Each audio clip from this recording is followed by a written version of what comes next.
Students, ये video आपत्ति वाले क्वेश्चन के लिए है।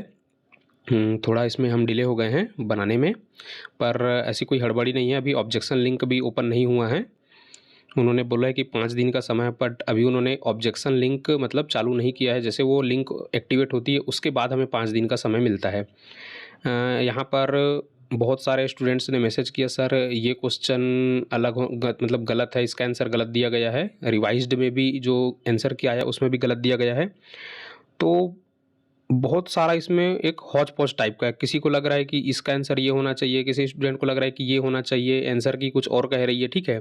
तो सबके अपने अपने यहाँ पे वो चल रहे हैं। फिर भी यहाँ पे कुछ कुछ क्वेश्चन मैंने ले लिया है। अब इसके आंसर कुछ तो मुझे लग रहे हैं कि सही है, फिर भी मैंने मतलब स्टूडेंट्स के कहने पर ले लिया है। और आप लोगों से भी मेरा स्पेशल रिक्वेस्ट है कि जो भी क्वेश्चन आपको लग रहा है कि इसे ऑब्जेक्शन करना है, आप मुझे उस क्वेश्चन का नाम बता देना और सेट का नाम बता देना, मैं उसको भी यहाँ पे मेंशन करूँगा।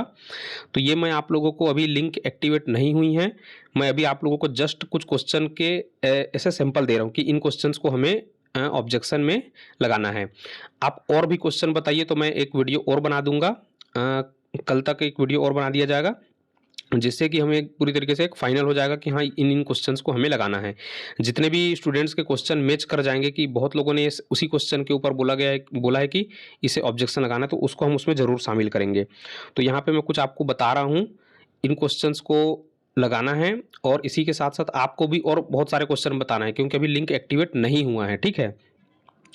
और दूसरा सबसे ज़रूरी बात, मैं इंटरव्यू के रिगार्डिंग एक बात करना चाहता हूँ कि वे बहुत सारे स्टूडेंट ऐसे थे जो कह रहे थे कि सर इतना मतलब कम कट ऑफ आप लेके चल रहे हो, आप समझ नहीं रहे हो। आप लोगों को अगर यूट्यूब चैनल में बताया जा रहा है कि देखिए इतना कट ऑफ गया है, जिसका सिलेक्शन हुआ है मैक्सिमम इतना था, मिनिमम इतना था, तो वो फाइनल सेलेक्ट हो गए उन कैंडिडेट्स का कट ऑफ बताया जा रहा है। उसके अलावा भी तो जो सेलेक्ट हुए उनके अलावा भी तो बहुत लोग इंटरव्यू में गए होंगे ना, उनका कट ऑफ नहीं बताया जा रहा है। तो बहुत सारे कैंडिडेट इंटरव्यू देने जाते हैं, तो मैं उनका इंटरव्यू मतलब उनका कट ऑफ बता रहा हूँ मैं, जो इंटरव्यू देने जाएंगे, और वो जो कट ऑफ बता रहे हैं वो फाइनल सिलेक्शन वाले स्टूडेंट का बता रहे हैं, ठीक है।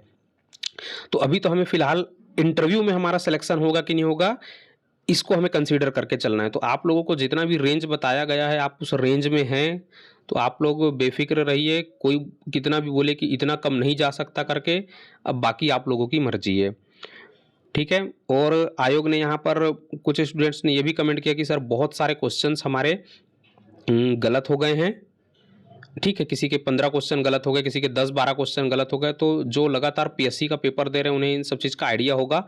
और ख़ास तौर पे ऐसे जो ऑब्जेक्टिव टाइप के क्वेश्चन होते हैं, इसमें तो बहुत सारा मतलब चलता ही है उनका पीएससी का। इसके पीछे बहुत सारी कहानियाँ हैं कि इतने सारे गलत ऑप्शन हमारे क्यों हैं, उनका अपना अलग सोर्स है। जो भी प्रोफेसर हो एग्ज़ाम या जो भी मेंबर है जो उनको सेट करता है एग्ज़ाम पेपर को, तो उनके अलग अलग रिसोर्सेस होते हैं, तो वो अपने रिसोर्सेस से करते। जैसे कि सबसे ज़्यादा ज़रूरी है मध्य प्रदेश हिंदी ग्रंथ अकादमी, जो उनका खुद का गवर्नमेंट का पब्लिकेशन है, उसके मटेरियल को वो लोग ऑथेंटिक मानते हैं। भले उसमें अब जो भी लिखा हो मुझे नहीं पता, पर उसको वो लोग कंसीडर करके चलते हैं, क्योंकि वो मध्य प्रदेश गवर्नमेंट उसको पब्लिश करती है। तो ये जितने भी क्वेश्चन के आंसर सबसे पहले आपको कहाँ पे खोजना है, अगर मध्य प्रदेश हिंदी ग्रंथ अकादमी की जो किताबें हैं अगर वहाँ पे मिल जाए तो दी बेस्ट है।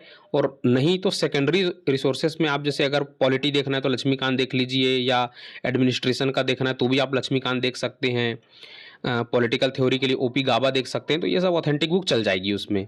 पर कोशिश करना कि अगर यही जानकारी अपने को मध्य प्रदेश हिंदी ग्रंथ अकादमी में मिल जाए तो ज़्यादा अच्छा है, ठीक है। क्योंकि फिर उसको वो लोग काट नहीं सकते, क्योंकि वो उन्हीं का पब्लिकेशन हाउस है, उन्हीं के प्रोफेसर उस बुक को प्रिंट कर रहे हैं, ठीक है, मतलब लिख रहे हैं।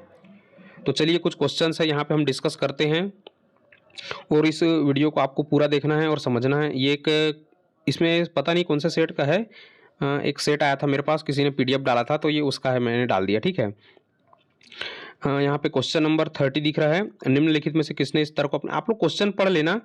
इसका आंसर शायद आयोग ने एंटोनियो ग्राम्स्की दिया है, ग्राम्स्की, ठीक है। और बहुत सारे स्टूडेंट बोल रहे कि सर इसका एम.एन. रॉय होना चाहिए, और मुझे भी लग रहा है कि एम.एन. रॉय ही होगा, तो इसको आप लोग एक बार देख लीजिए, ठीक है। नेक्स्ट क्वेश्चन देखो, ये है अंतर्राष्ट्रीय राजनीति में निम्नलिखित में से कौन सा एक युद्ध का प्रकार नहीं है। तो इसका आंसर आयोग ने कॉम्प्रिहेंसिव वॉर दिया है, व्यापक युद्ध, ये बिल्कुल सही है। पर कुछ स्टूडेंट्स ने मुझे कमेंट किया था इसलिए मैंने इसे ले लिया है। तो इसका आंसर कई लोगों ने आधिपत्यात्मक या जिसको हेजेमोनिक वॉर कहते हैं उसको भी लगाया हुआ है, ठीक है। तो इसमें अगर अपने को रिसोर्स इसका मिल जाए कहीं पे ऑथेंटिक किताब से, या कोशिश करना कि मध्य प्रदेश हिंदी ग्रंथ अकादमी में अगर कहीं पे मिल जाए तो अपन इसको लगा सकते हैं, ठीक है। इसका ऑप्शन सी दिया है आयोग ने, कॉम्प्रिहेंसिव वॉर, ठीक है, ये जो कि सही है। और कुछ लोगों ने इसमें ए लगा दिया है, तो ये भी आप लोग देख सकते हैं, अगर ये मिल जाए तो बेस्ट है। नेक्स्ट क्वेश्चन देखिए, किस ऐतिहासिक मामले में सर्वोच्च न्यायालय ने कहा कि भारत का राष्ट्रपति कमोबेश ब्रिटिश सम्राट की तरह ही है। तो इसमें बहुत सारे स्टूडेंट्स ने शमशेर सिंह बनाम स्टेट ऑफ पंजाब लगाया है, पर आयोग का जो आंसर क्या आया उसमें राम जवाया कपूर बनाम स्टेट ऑफ पंजाब है। अगर ये कहीं पर मिल जाए, क्योंकि ऐसे स्टेटमेंट तो बहुत जगह देखने को मिल जाते हैं हमको कि किसने किसके बारे में क्या कहा है, तो ऐसे एग्जैक्ट पता करना बहुत मुश्किल, पर आयोग ने इसको सी माना है तो हो सकता है इसका आंसर ऑप्शन सी हो, Ram Jawaya Kapoor versus State of Punjab.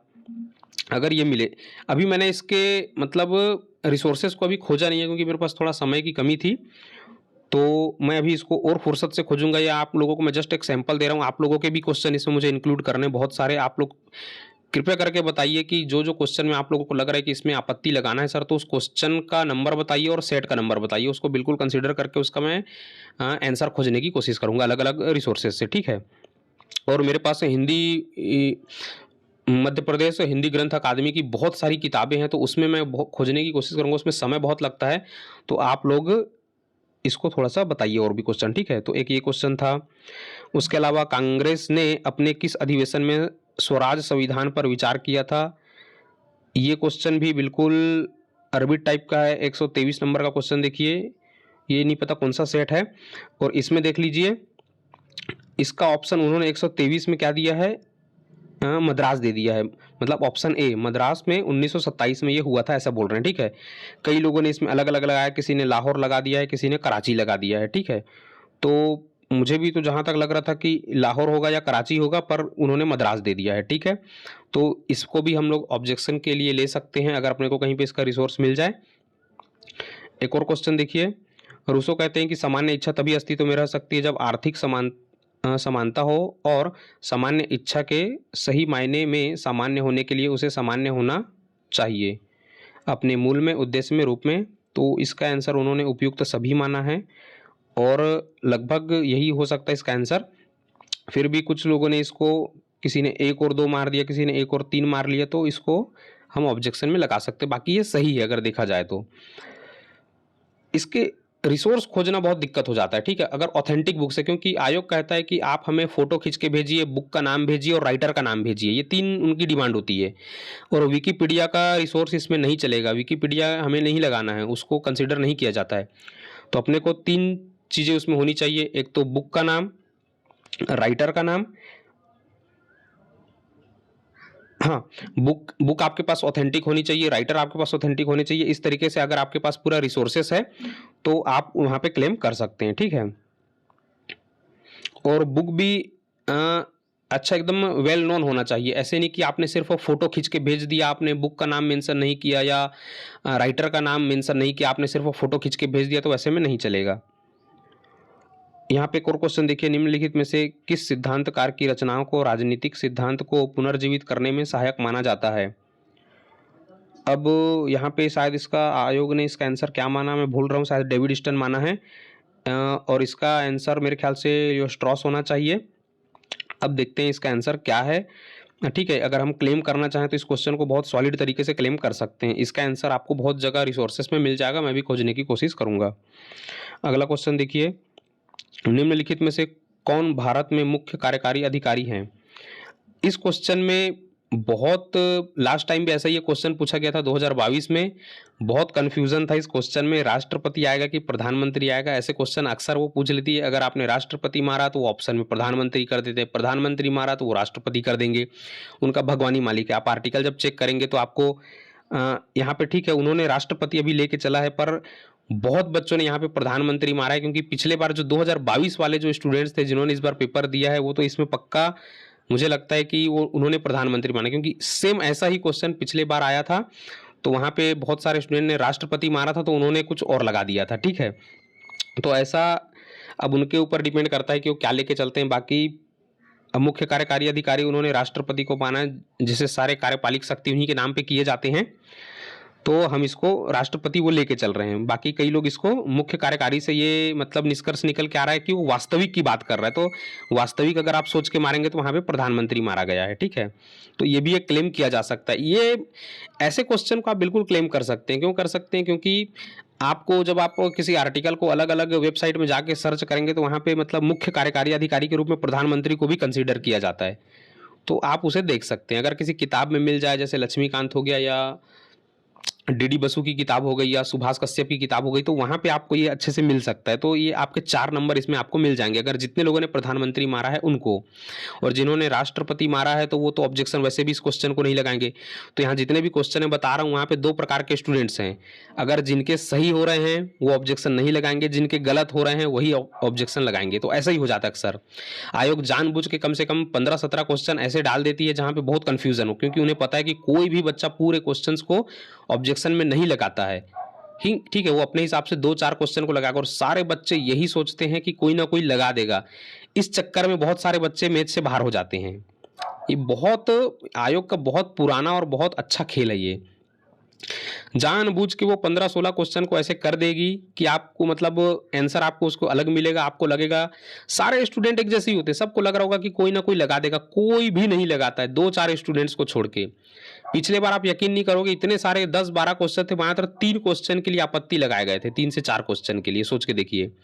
सारे स्टूडेंट्स यही सोचते रहते हैं कि चलो कोई लगा रहा होगा तो उसका बेनिफिट मुझे भी मिल जाएगा। कोई नहीं लगाता, सारे एक जैसे ही सोच रहे होते हैं।